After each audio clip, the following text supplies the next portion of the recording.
این پادکست از مقاله سایت ایرانپدیا تولید گردیده.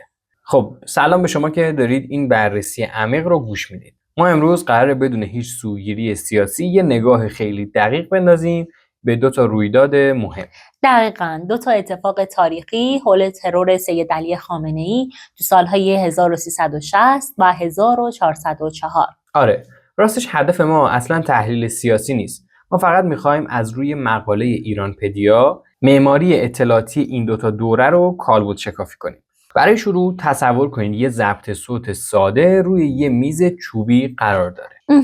همون اتفاق معروف 6 تیر سال 1360 تو مسجد ابوذر تهران. وقتی گزارش‌های اون زمان رو میخونیم میبینیم چطور یه حفره فیزیکی به همین راحتی باز مونده بود. خب شاید شما به عنوان شنونده بپرسید اصلا چطور تدابیر امنیتی تا این حد ضعیف بود؟ راستش فضای اون زمان مثل یک کشتی درگیر طوفان بود. آره کاملا درسته. از یه طرف جنگ با عراق تو مرزها بود و از طرف دیگه بحران عزل بنی سعد. دقیقاً. عملاً انگار رم سیستم پر شده بود و هیچ ظرفیتی برای پردازش امنیت یه سخنرانی محلی نمونده بود. حتی درخواست نیروی کمکی از سپاه هم داده بودن که بی‌نتیجه موند. خب همین فشار باعث شد درهای پشتی باز بمونه. البته درباره عاملان این ترور مقاله نشون میده هنوز یه ابهام تاریخی هست. جدی؟ این هنوز مشخص نیست کار کی بوده؟ راستش 2 روایت هست. یکی میگه کار گروه رهروان فرقان بوده و روایت دیگه اونو به نفوذی‌های سازمان مجاهدین خلق ربط میده. چه جالب. ولی میدونی فارغ از اینکه کی دکمه رو فشار داده، نتیجه این ترور نافرجام کاملا معکوس بود. آها دقیقاً. یعنی به جای فروپاشی باعث شد وفاداری عمومی بیشتر بشه و چهره مخالفای مسلح کاملا افشا بشه. خب حالا بیاید 4 دهه بریم جلو. جایی که دیگه خبری از یه ضبط صوت ساده نیست و ابزار ترور به پیچیده ترین تسلیحات نظامی جهان ارتقا پیدا میکنه.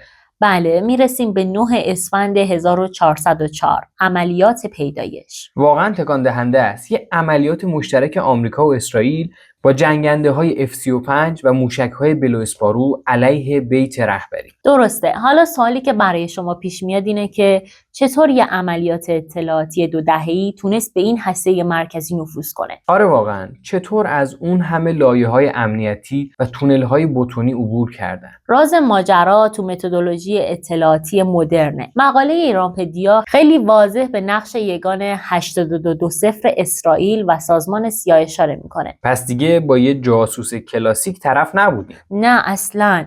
اینجا نفوذ از طریق تقاطع‌گیری داده‌ها انجام شده. وقتی سیگنال‌های موبایل و تصاویر ماهواری رو طول سالها کنار هم میذارن، یه نقشه سه‌بعدی از آسیب پذیری‌ها ساخته میشه. واو، یعنی این شبکه نامرئی تحلیل داده راه رو برای موشک‌ها باز کرد. تکنولوژی عملاً سایه سنگین خودش رو انداخت روی پناهگاه‌های فیزیکی.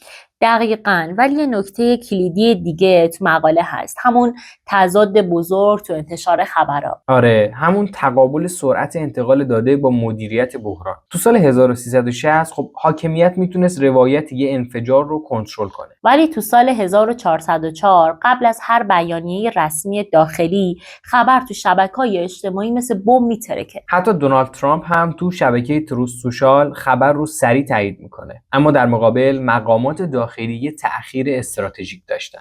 آره اونا عملاً داشتن زمان می‌خریدن. می‌خواستن فضای ملتهب جامعه رو قبل از اعلام رسمی و شروع 40 روز عزای عمومی آماده کنن. راستش طبق داده‌های مقاله تو این حمله چند نفر از اعضای خانواده هم جان باختن که خب ابعاد روانی ماجرا رو خیلی پیچیده‌تر کرد. این تأخیر نشون میده تو جنگای مدرن مدیریت شوک روانی افکار عمومی گاهی از دفع خود موشک‌ها هم سخت‌تره. کاملا موافقم و این همون چیزیه که دوست دارم شما به عنوان شنونده بهش فکر کنید. وقتی ابزار ترور از یه ضبط صوت به یه شبکه عظیم هوش مصنوعی و ماهواره تبدیل میشه، آیا تو آینده اصلا چیزی به نام نقطه امن فیزیکی برای رهبران سیاسی وجود داره؟ سوال خیلی خوبیه. انگار تکنولوژی تمام دیوارهای بتونی رو شفاف کرده. از شما دعوت میکنیم در پادکست های سایر مقالات سایت ایرانپدیا نیز همراه ما باشید.